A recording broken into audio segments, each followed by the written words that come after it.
How to see if someone read your email after you sent it. Hi everyone, it's Sophia to assist you today. Without any delay, let's jump right in. First, open Google Chrome. In Google Chrome, go to search bar and search for email tracker. You'll find email tracker Chrome web store. Click on it. Then you'll find this kind of screen pop up. Click on add to Chrome.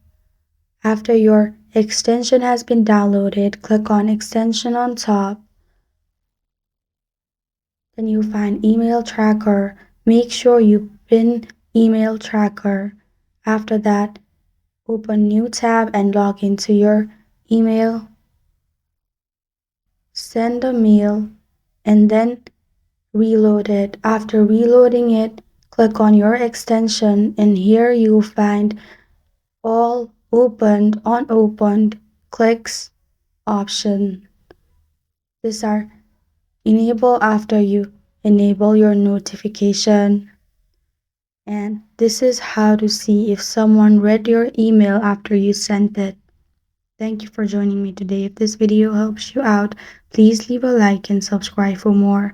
Got a question or want to suggest a topic? Comment below. I am Sophia signing off until next time.